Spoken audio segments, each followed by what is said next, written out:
네, 여러분 안녕하십니까? 뉴스투데이 제주입니다. 제주 지역 아파트 가격이 최근 넉 달 연속 오름세를 이어가고 있는데요. 신축 아파트 분양가와 재건축 아파트 값까지 함께 들썩이고 있습니다. 이소현 기자입니다. 제주 시내 한 아파트 단지. 전용 면적 85제곱미터 매매가가 최근 1년 새 1억 원 넘게 올랐습니다. 물건이 안 나온다고 볼 정도로 매물이 거의 없어요. 그러니까 흔히 하는 말로 부르는 게 가격이다. 나오면 거의 거래가 이루어진다고 보면 됩니다. 그래서 지난주 제주 지역 아파트 매매가는 전주보다 0.16% 오르며 15주 연속 상승세를 기록했습니다. 이 같은 오름세에 제주 시내 도심에 들어서는 신축 아파트는 분양가가 책정되기 전부터 들썩이고 있습니다. 지난 2017년 제주시 노형동의 아파트 분양가인 3.3제곱미터에 1,780만 원보다 수백만 원 오른 호가가 벌써부터 나돌고 있는 실정. 여기에다 재건축이 추진 중인 제주시 내 아파트 6곳도 덩달아 가격이 오르면서 제주시 이도이동의 전용 면적 40제곱미터 아파트 값은 5억 원대까지 치솟았습니다. 전문가들은 비규제 지역인 제주에 다른 지방 투자 수요까지 몰리며 가격 상승을 부추기는 것으로 보고 있습니다. 새 아파트가 공급됨으로 인해서 분양가가 높다 보니까 상대적으로 저평가에 대한 그런 인식하에서 가격이 또 상승하는 영향을 미치고 있어서 투자의 대상으로 바라보다 보니까 자꾸 그 아파트 가격 상승을 견인하고 있는 것 같아요. 하지만 이런 상승세는 인구가 밀집한 일부 지역에 편중됐을 뿐이라는 지적도 나오는 가운데 분양가는 물론 재건축 아파트 값까지 들썩이면서 제주도 주택시장 정책 점검이 필요하다는 목소리가 나오고 있습니다. MBC 뉴스 이소연입니다. 제주 지역에서 그제 코로나19 환자 1명이 발생해 누적 확진자는 606명으로 늘었습니다. 해당 확진자는 지난달 26일부터 28일까지 부산에 방문했다 확진자와 접촉한 뒤 음성 판정을 받고 시설에서 격리해오다 확진 판정을 받았습니다. 한편 제주도는 도내 병원의 일반 병상이 부족해짐에 따라 제주대 병원의 감염병 전담 병상을 128개 병상에서 72개 병상으로, 서귀포 의료원은 106개 병상에서 67개 병상으로 줄이기로 했습니다. 최근 제주 해군기지 진입도로 공사 과정에서 서귀포시 강정 정수장에 깔따구 유충이 유입되는 사고가 발생했는데요. 이 강정천의 용암기둥 절벽, 주상전리대도 무너지고 있어서 도로 공사를 둘러싼 논란은 커지고 있습니다. 조인호 기자입니다. 제주 해군기지 진입도로 공사 현장의 땅속에서 마치 분수처럼 물이 솟아나옵니다. 근처 사유지에 묻혀있던 송수관로를 도로 밑으로 옮기다 연결 부위가 수압을 이기지 못해 터진 것입니다. 물줄기는 일주일 동안이나 속수무책으로 이어졌고 공사 현장의 흙과 함께 강정천으로 쏟아졌습니다. 결국 흙탕물이 강정천 하류에 정수장으로 흘러들어간 뒤 가정집의 수돗물에서 깔따구 유충이 섞여 나왔습니다. 근데 비까지 와서 비도 엄청 많이 왔었거든요. 겨울비가. 근데 뭐 막대한 양이 토사와 같이 흘러서 들어갔죠. 그때 아마 깔따구 유충이 2차로 다시 유실돼서 같이 섞여 들어가지 않았나 그런 생각을 하는 거죠. 강정천을 따라 우뚝 솟아있는 높이가 수십 미터나 되는 용암기둥, 주상전리대도 최근 폭삭 무너진 채 발견됐습니다. 해군기지 진입도로 공사가 진행된 뒤부터 여러 개의 오래된 지층이 쌓여서 이루어진 용암기둥 사이에 금이 가면서 붕괴 현상이 빨라지고 있다는 것입니다. 천공 작업을 한다 아니면 포크레인으로 안반을 건드리면 그런 그 울림이 있잖아요. 흔들리는 게 전달될 수 있거든요. 들이 복합적으로 작용을 해가지고 안반 무너짐이 가속화될 수 있다.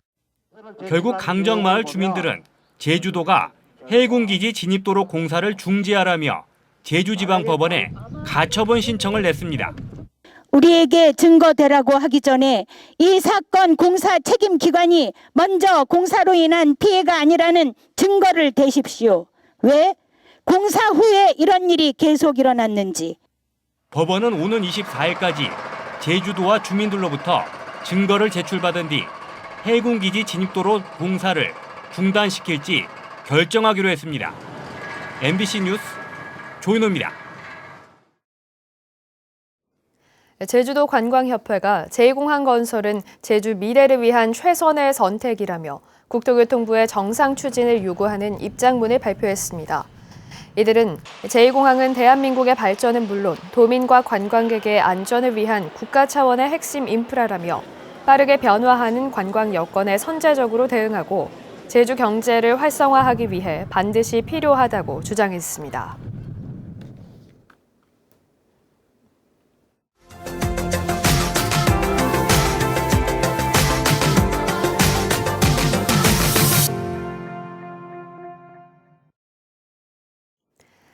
지난달 충북 지역 경찰관들이 5인 이상 사적 모임 금지 명령을 어기고 원룸에 모여 회식을 했다가 들통이 났었는데요. 감찰 조사에서 솜방망이 처분이 내려졌습니다. 직권 경고, 사실상 징계를 안 한 건데 징계 형평성 때문이라는 어이없는 답변이 돌아왔습니다. 충북 이채연 기자입니다. 지난달 1일 충북경찰청 소속 직원 6명이 세종의 한 원룸 빌라에서 몰래 회식을 했다 적발됐습니다. 이들은 5인 이상 집합금지라는 코로나19 방역수칙을 어기고 술자리까지 가졌던 것으로 드러났습니다. 감찰을 실시한 충북경찰청은 사실상 눈 감아주는 것으로 결론냈습니다. 징계위원회에 회부하는 대신 서면 경고장에 그치는 직권 경고를 내렸습니다. 불필요한 모임과 행사를 취소하라는 경찰청 자체 복무관리 지침과 집합금지 행정명령을 어긴 건데 충북경찰청은 유사 사례에 대한 다른 경찰청의 처벌은 어떤지 또 본청 질의를 거쳐 결정했다고 밝혔습니다. 그렇다면 같은 공무원인 다른 기관의 경우는 어떨까? 지난해 말 코로나19 방역수칙을 어겼던 충북 소방공무원 2명은 직위 해제와 징계 처분을 받았습니다. 공문이 수차례 내려갔으니까 그 직원들이 인지를 하고 있었겠죠. 방역 수칙을 알고도 지키지 않는 부분이 있지 않나. 소방공무원 징계 양정 규정에 의해서 지난해 의심 증상이 있던 채로 출근한 제천시 보건소 직원도 징계 절차를 밟고 있습니다. 확진이 안 됐다고 하더라도 지키라고 지시를 한 사항이기 때문에 고의를 가지고 행정명령을 위반을 했을 경우에는 징계까지 이렇게 가능하다. 코로나 방역의 한 축인 충북경찰청이 시민에게는 엄하게, 내부 조직에는 관대하게 두 개의 방역 잣대를 들이댄다는 비판의 목소리가 나오는 이유입니다. MBC 뉴스 이채연입니다. 포스코 노동자의 암 발병률이 경우에 따라 전국보다 대여섯 배 높은 것으로 나타났는데 하청 노동자는 상황이 더욱 심각했습니다. 특히 여성은 혈액암이 전국 평균의 15배 이상이고 루게릭병은 11배, 중추신경계통암은 8배 이상 많았습니다. 포항 장성훈 기자입니다. 포스코 포항제철소와 광양제철소에서 일하는 하청 노동자는 원청보다 8,000명 더 많은 2만 5천여 명, 남성이 94%, 여성은 6%입니다. 정의당 강은미 의원이 포스코 하청 노동자들의 최근 10년간 암 진료 기록을 받아 분석해봤습니다. 그 결과 남성은 악성 중피종이 전국 평균의 2.1배, 갑상선암 1.5배, 신장암 1.4배 등 5개 암 발병이 전국 평균보다 많았습니다. 1,500여 명에 이르는 여성 노동자의 암 발병 실태는 더욱 충격적입니다. 혈액암이 15.5배, 루게릭병 11.5배, 중추신경계통암 8.8배 등 17개 암 발병이 전국 평균보다 높았습니다. 또 여성의 백혈병과 루게릭병, 남성의 악성 중피종은 포항제철소 하청업체에서만 발병한 걸로 확인됐습니다. 포스코에서 원청에 이어 하청 노동자들의 암 발병도 우려할 수준인 걸로 드러난 겁니다. 전문가들은 제철 공정에서 발생하는 발암 물질과의 상관관계가 의심된다고 지적하지만 정부는 적극적으로 조사에 나서지 않고 있습니다. 포스코 원청뿐만 아니라 제철소 내 공정을 담당하고 있는 포스코 하청업체 등에 대한 고용노동부의 안전보건 진단과 위험성 평가가 시급하다고 생각합니다. 포스코 측은 여성 하청 노동자의 수가 상대적으로 매우 적어 암 진단 건수를 유의미하게 평가할 수 없으며 1차 진단명은 최종 확진과는 차이가 있을 수 있기 때문에 좀 더 정확한 확진 데이터로 분석해야 한다고 해명했습니다. 하지만 보건복지부는 국가암 등록은 첫암 진단 시점, 그러니까 이번에 공개된 1차 진단명을 기준으로 이루어진다고 밝혀 포스코의 해명이 또 다른 논란을 낳고 있습니다. MBC 뉴스 장성훈입니다.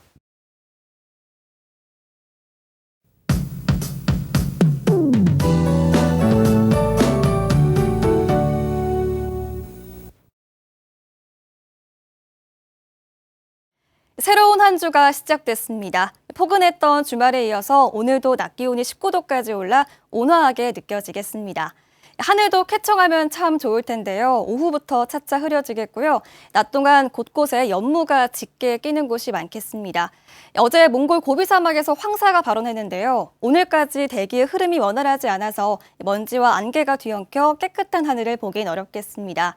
미세먼지 상황도 궁금하실 텐데요. 오늘 전국 대부분 지역에서 미세먼지 농도가 매우 나쁨 수준이겠지만 제주는 미세먼지 농도 보통 단계로 공기질이 심각한 정도는 아니겠습니다.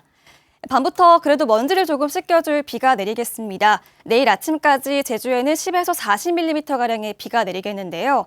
새벽에 남서부와 산지를 중심으로는 비가 내리면서 돌풍이 부는 곳이 있겠습니다. 특히 산지에는 낮은 구름이 끼면서 가시거리가 굉장히 짧아지겠는데요. 밤사이 산간도로 지나시는 분들은 참고하시기 바랍니다. 이어서 자세한 지역별 날씨입니다. 아침 출근길 현재 제주시는 8도를 보이고 있고요. 서귀포시는 10도, 고산은 5도로 시작하고 있습니다. 낮 최고 기온은 제주시 19도, 성산 18도, 서귀포시 17도가 예상됩니다. 오늘 도서 지역도 대체로 맑다가 오후부터 흐려지겠고요. 밤부터 비가 내리겠습니다. 오늘 대부분 해상에서 물결이 잔잔하게 일겠습니다. 다만 밤부터 내일 아침 사이에 비가 내리면서 남해상과 제주도 해상에 짙은 해무가 끼겠습니다. 가시거리가 200m 이하로 시정이 매우 짧겠는데요. 운항하거나 조업하는 선박들은 유의하시기 바랍니다. 오늘 전국 대부분 지역의 공항에서 짙은 안개가 끼겠습니다. 항공기 운항에 차질이 있을 수 있겠는데요. 사전에 지연 여부를 확인하시기 바랍니다. 주간 날씨입니다.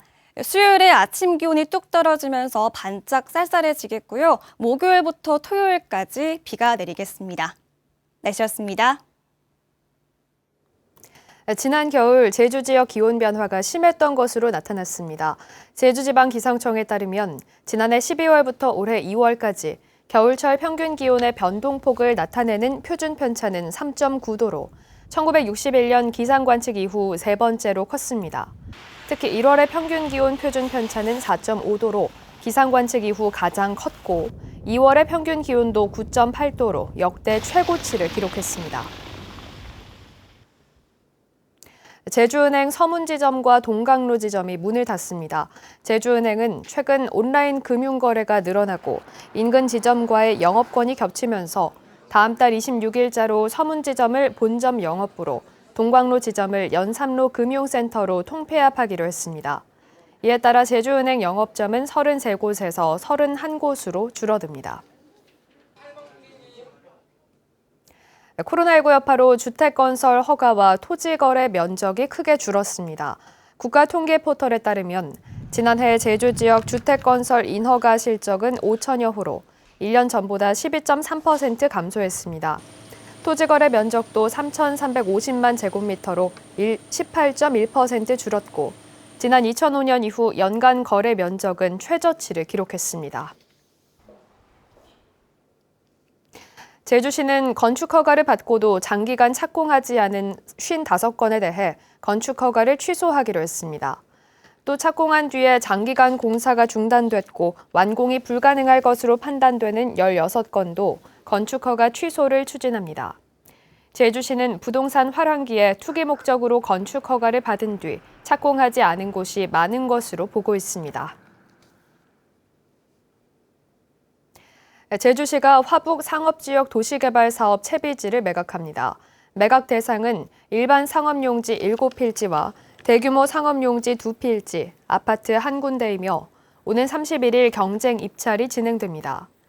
제주시는 2019년부터 개발 비용 충당을 위해 토지주들로부터 거둔 채비지 16필지를 219억 원에 매각했고 호텔 용지 한 군데도 상반기에 매각해 내년 말까지 화북 상업지역을 준공할 계획입니다.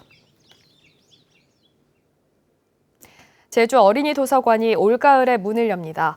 제주도 교육청은 제주시 이도이동 제주도서관 남쪽에 조성 중인 어린이 도서관의 공정률이 40%를 넘어 오는 10월 말 개관할 예정이라고 밝혔습니다.